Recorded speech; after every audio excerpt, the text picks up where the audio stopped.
안녕하십니까. 혼란한 정치 시사 이슈를 술술 풀어보는 송국근의 혼술 9월 2일 금요일 오후에 인사드립니다. 요즘 윤석열 정권 내부 사정이 심상치 않습니다. 이준석과의 어떤 소송전 이런 것과 별개로 소위 말하는 이준석이 이름 붙였죠. 윤핵관, 친윤 그룹 사이에 헤게모니 다툼이 벌어지고 있다. 그리고 특히 지금까지 이야기됐던 것들은 권성동, 장제원 이 두 라인이 충돌을 한다 이런 이야기들은 계속 나왔었고, 또 이 검찰 라인, 그러니까 서초동 라인, 또 여의도 라인, 국회 출신들 이렇게 서초동 라인과 그 여의도 라인이 이 파워게임을 벌이고 있다. 이것도 간간히 나왔죠. 그런데 그 내용들이 점점 더 구체화되고 있습니다. 구체화되면서 지금 흘러나오고 있습니다. 몇 가지 이야기들이 있는데, 자, 일단 이 윤핵관, 그 이준석이 이름 붙인 윤핵관은 이준석과 같이 지금 진언해가 됐습니다. 벌써 정권 출범한 지 이제 4개월 채 안 됐는데 벌써 구주류로 되고 있죠. 진언해가 되고 있습니다. 권성동 원내대표는 이 추석 전에 이 새로운 비대위를 출범시키기가 동시에 원내대표직에서 지금 물러나는 것이 거의 기정사실화되어 있죠. 그리고 또 한 명의 친윤 핵심 장제원 의원도 이선 후퇴를 선언을 했습니다. 대통령 윤석열 정부에서 임명직을 하지 않겠다. 자, 그리고 국회 활동만 열심히 하겠다. 어떤 사조직도 하지 않겠다. 이렇게 마치 이 다짐을 하듯이 윤석열 대통령에게 다짐을 하듯이 하는 그런 입장을 내놨죠. 자, 그래서 장제원, 권성동도 윤석열 대통령과 만나서 본인이 추석 전까지 비대위를 출범시키고 물러나겠다는 뜻을 전한 걸로 알려졌습니다.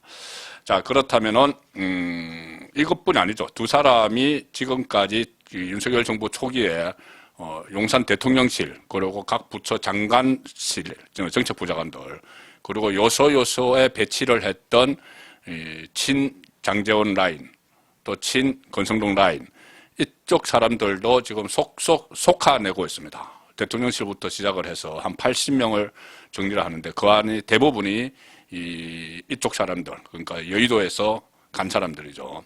주로 이 장제원, 그 권성동 쪽에, 특히 장제원 쪽에서 많이 갔다고 합니다. 왜 그러냐면은 그때 당선인 비서실장으로서 교통정리를 했죠. 여러 군데서. 권성동도 이 사람을 막 추천을 하고 다른 사람들도, 다른 국회의원들도 추천을 많이 했겠죠. 그것을 정리를 하는 그 자리가 장제원 비서실장이었습니다. 그래서 장제원 비서실장이 정리를 하면서 본인의 사람들을 상당히 많이 집어넣었겠죠. 자, 그래서 대통령의 특별 지시로, 윤석열 대통령이 특별 지시가 있었던 것 같습니다. 다시 일제히 감찰을 하는 그런 모습이죠. 취임 100일 기자회견에서 대통령실부터 점검하겠다는 취지로 이야기한 것도 그때부터 이미 이것은 이준석과 함께 이준석이 이름 붙인 윤핵관 2명도 정리한다. 이 방향이 잡혔던 것 같습니다. 자, 그러면 윤석열 대통령은 왜 이렇게 본인이 정치를 할 때 처음부터 좀 통로가 되어준 권성동, 그리고 참모로 쓰면서 여러 가지 아이디어가 많죠. 장제원, 이 두 사람을 중용을 하려고 했는데 왜 이렇게 단기간에 내쳤을까? 자, 그것은 지금부터 한 3가지 이유로 제가 설명을 드리겠습니다. 제가 나름대로 취재한 것, 또 언론 보도 이런 것을 종합을 하면 3가지 이유가 되는데, 하나는 이준석 사태에 제대로 대처를 못한 겁니다. 정무 1비서관, 정무 2비서관 이 경질이 됐죠. 경질이 된 것도 결국은 이준석 사태에 제대로 대처를 못했고, 국민의힘 비대위원장, 주호영 비대위원장에 대한 가처분 신청이 인용되는 이런 상황에서 적각 대처를 하지 못했다. 그리고 또 특히 권성동 원내대표가 문자를 노출하고 나서 야당 총질이나 하는 그 당대표, 이 문자를 노출하고 나서 또 제대로 대응을 하지 못했고, 이 과정에서 또 장제원과 그 권성동 사이에 파워게임도 벌어졌습니다. 원래 권성동이 직무대행체제, 본인 중심으로 직무대행체제로 가다가 문자를 노출을 하니까 장제원 세력에서 그것을 기회로 삼아서 비대위 체제로 가자. 이렇게 해서 초선 의원들이 연판장을 돌리고 했죠. 자, 그래서 그 과정에서 또 비대위로 갔는데 비대위 이준석이 또 가처분 신청을 하니 그것이 인용이 돼버리는, 한마디로 집권 여당이 정권 초기에 엉망진창이 돼버리는, 자, 그 상황에 대한 책임을 안 물을 수가 없죠. 물론 이준석이 근본적 책임이 있지만 이것을 제대로 정리하지 못한, 정치권에서 여의도에서 정리하지 못한 여기에 대한 책임도 묻지 않을 수가 없었던 겁니다. 자, 그것이 윤석열 대통령이 이준석과 함께 윤핵관을 손절하는 첫 번째 이유. 그 다음에 더 구체적인 것들이 나옵니다. 자, 이것은 지금 언론의 보도가 좀 됐는데, 비서실 안에서 일어난 일들을, 자, 윤핵관의 보좌관 출신 또는 비서관 출신인 사람들이 대통령실에 많이 갔는데, 행정관급으로, 그 중에 한 사람이 이 내부의, 그 대통령실 내부에서 일어난 이런저런 일들을 외부로 유출을 했다. 그러니까 이 국회의원이 있으면 그 보좌관 비서관들이 있죠. 그 방에, 단체 카톡방에 거기에 올렸다는 겁니다. 이 대통령실에서 일어나는 일을. 지금 뭐 여기저기에서는 장제원 의원이라는 이야기가 계속 나오고 있습니다. 장제원 의원의 보좌진을 지낸 사람이 대통령실에 가서 대통령실에서 이런저런 상황들을 장제원 의원과 참모들이 있는 이 단체 카톡방에 올렸다. 그리고 거기에 대해서 이 감찰에서 그것이 적발됐다. 이런 이야기가 나옵니다. 또 장제원 의원뿐이 아니고 뭐 권성동 의원이나 또 다른 이 여의도에서 갔던 쪽에서 그렇게 그런 일이 일어났다. 뭐 다른 이야기도 나오지만 지금 장제원 이야기가 가장 많이 나오고 있습니다. 그리고 이 상황에서 그렇다면은 대통령실에서 계속 나왔던 이야기가 그거죠. 참모들 중 일부가 대통령에게 충성하는 것이 아니라 자기를 용산 대통령실에 꽂아준 여의도 쪽에 충성을 한다. 용산이 아니고 여의도 쪽에 충성을 한다. 자, 이렇게 그런 말들이 계속 나왔습니다. 그리고 지금 오늘 새로 나오고 있는 이야기들 중에는 뭐 일부는 보도가 되기도 했습니다. 이런 게 있습니다. 이 서초동 세력, 뭐냐면 검찰이죠. 검찰 출신이 지금 윤석열 대통령 주변에 많이 있습니다. 그 검찰 출신과 여의도 정치인들 간의 파워게임이 이야기는 계속되어 있는데 좀 구체적인 말이 하나씩 지금 떠돌고 있습니다. 구체적인 말 하나가 떠돌고 있습니다. 지금 이 감찰을 하는 것은 공직기강 비서관실이죠. 그래서 이시원 공직기강 비서관이 검사 출신입니다. 그래서 서초동 쪽 입장이라고 하면 감찰을 당하는 쪽은 여의도 쪽 사람들이죠. 자, 그래서 이것도 뭐 공교롭게 그렇게 됐는데 공직기관 비서관실의 고유 업무니까. 그런데 그것과 별개로 더 구체적인 내용들이 지금 흘러나오고 있는데, 최근 대통령실에서 장제원 라인이 대거 그 대통령실을 떠나는 그런 상황과도 지금 무관하지 않다는 이야기가 나오고 있습니다. 사실상 장제원 의원이 초기에 다 장악을 했는데 지금은 계속 한 명씩 빠져나온다. 장제원 사람들이. 정무 라인, 또 홍보수석, 홍보 라인, 그리고 국정상황실까지 장제원 의원 사람들이 많이 가 있었는데 하나 둘씩 거의 다 뭐 지금 빠져나오고 있다는 그런 이야기가 나오고 있습니다. 자, 왜 그렇게 됐느냐? 지금 스페인에서 열렸죠. 7월 달에 나토 정상회의에 그때 하나 논란이 된 것이 있습니다. 뭐냐면은 이원모 인사비서관도 검사 출신입니다.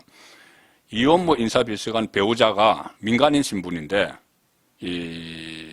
사전 답사를 했고, 그 김건희 여사 일정과 관련해서 사전 답사를 했고, 또 귀국할 때는 대통령 전용기에도 탔다. 이렇게 해서 상당히 논란이 된 적이 있었죠. 그리고 특히 그때 아슬아슬한 게 리스크, 김건희 리스크 이런 말이 있다가 좀 해외 출장을 계기로 새로운 모습을 보이려고 하는 퍼스트 레이더로서 그런 김건희 여사였는데 그 논쟁이 터지는 바람에, 논란이 터지는 바람에 또 상당히 상처를 입었죠. 그 민간인을 뭐 전용기에 태웠다 이런 것 때문에. 그런데 용산 대통령실에서 그 경위를 감찰을 해봤더니 이 문건을 그런 관련 문건을 비행기에 동성을 하고 전용기에 동성을 하고 사전에 답사를 하고 그 관련된 문건을 외부로 유출한 사람이 그 비서관급인데 대통령실의 비서관급인데 그 사람이 장제원 라인이다. 장제원 라인이다. 자, 그래서 왜 그렇게 했는지, 어떤 경로를 통해서 했는지 이런 것은 아직 나오지는 않고 있지만 일단 그 장제원 라인에서 검찰 출신들을 견제하기 위해서 이원모 인사비서관, 검찰 출신 이원모 인사비서관의 배우자와 관련된 내용을 외부로 흘린 것 아니냐. 장제원 의원이 그랬다는 것이 아니고 지금 외부로 흘려서 그 대통령실에서 나온 그 비서관이 장제원 의원과 가깝다. 그래서 그 비서관이 이것을 흘렸다. 그러면 결국은 장제원 라인에서 흘린 것이다. 검찰 출신들과 파워게임을 하는 과정에서. 자, 그런 또 기사도 오늘 하나 나왔습니다. 앞으로는 이렇게 되면은 국정 운영에서 윤석열 대통령 국정 운영에서 여의도 라인보다는 서초동 라인이 아무래도 이 국정을 주도적으로 이끌 수밖에 없는 상황이 되겠죠. 자, 이 서초동 라인 그러면 뭐 한동훈 법무부 장관 있죠. 또 이복현 금융감독원 원장, 조상준 국가정보원 기조실장, 그리고 주진우 대통령실 법률비서관, 또 이시원 공직기강 비서관, 이원모 인사비서관 이런 쪽에서 아마 이끌어갈 겁니다. 지금 한동훈 법무부 장관 같은 경우는 오늘 갤럽에서 이 차기 대선 주자 선호도 조사를 했는데 벌써 뭐 여기서 하는 것이 맞는지 모르겠지만은 어쨌든 이재명 27%에 이어서 한동훈이 2위를 했습니다. 9%. 자, 상당히 주목을 받고 있는 이런 상황에서 한동훈뿐만 아니고 이 국정 운영을 주도적으로, 그러니까 전국 운영이죠. 전국 국정 운영을, 전국과 국정을 운영해 나가는데 주도적으로 그 역할을 할 사람들이 이 서초동 라인으로 많이 바뀌고 있다. 여의도 라인에서. 자, 그 초반에는 여의도 라인이 득세를 했지만 불과 4개월도 채 되지 않아서 여의도 라인이 퇴조하고 서초동 라인이 부상을 하고 있는 그런 상황입니다. 또 이런 측면도 있겠죠. 지금 사정정국이 야당에서 주장하는 사정정국, 어쨌든 적폐청산인데, 신적폐청산, 문재인 정부 적폐청산인데 이것도 시작이 됐습니다. 이 검찰발로 시작이 됐죠. 그러니까 서초동에서 또 주도권을 쥐고 있는 겁니다. 이재명에 대해서 소환 통보가 이루어졌고 또 본격적으로 이제 수사가 시작이 되겠죠. 이번에 소환 통보된 거는 뭐 선거법 위반입니다. 그것은 공소시효가 9월 9일로 다가오고 있기 때문에 우선 선제적으로 이건 먼저 소환을 했지만 한 10가지 넘는 범죄 혐의가 이재명에게는 있죠. 자, 그래서 이 서초동이 주도를 하게 됩니다. 이 전국을. 물론 이재명은 방탄을 해놓은 여의도 쪽에 딱 몸을 숨기겠지만 서초동에서 여의도를 뒤지기 시작하겠죠. 자, 그 상황에서 문재인 전 대통령 주변에 대한 수사도 곧 과시화됩니다. 그렇게 되면은 이 보수청, 기존 지지층들이 총결집을 할 수가 있죠. 윤석열 대통령 쪽으로. 그러면은 그 결집을 시키는 동인이 여의도 정치가 아니고 서초동의 검찰권 행사가 되는 겁니다. 그러면은 결국은 서초동 라인이 이 우위에 설 수밖에 없죠. 여의도 라인에 비해서. 자, 그러면은 여의도 라인은 어떻게 될 것이냐. 지금 상당히 무력하죠. 이준석 그 하나가 소동을 피우는 것을 잡지 못하고 우왕좌왕하는 이런 모습을 보이고 있기 때문에 윤석열 대통령도 기대를 접은 것 같습니다. 자, 그러면은 만약에 이준석 그 소동이 정리가 곧 되겠죠. 곧 됩니다. 이준석은 지금 추가 징계도 앞두고 있고 경찰 소환도 앞두고 있기 때문에 된다고 해서 여의도가 전국 주도권을 잡기는 어렵다. 여의도의 여건이. 왜 그러냐면은 극심한 요소야대죠. 요소야대에다가 이재명의 민주당, 초강성 민주당 지도부와 새로운 이 국민의힘에서 새로운 지도부를 나온다고 해도 이 초강성 지도부가 여당을 상대로 하기보다는 용산을 상대로 하겠죠. 여의도 안에서 그 여당과 싸우기보다는 용산, 대통령과 대립각을 계속 만들겠죠. 그러면 그것을 호위하는, 정치적으로도 호위를 하는 쪽은 서초동 라인이 될 수밖에 없습니다. 그렇기 때문에 이 여의도의 여당 권력은 상당히 무력해진다, 무력화된다. 아마 그런 상황이 2년 후 총선 때까지 가지 않겠느냐. 그 총선을 전후해서 그때 또 어떤 상황이 벌어질지 모르지만 여의도의 국정의 전국의 이 키가 여의도에 갈 때까지 총선 같은 것을 계기로 해서 국민이 관심을 보이는 그 이전까지는 당분간 윤석열 정권의 전국 주도권은 여의도에서 서초동으로 넘어갔다. 그렇게 분석이 가능하겠습니다. 송은근의 혼술이었습니다.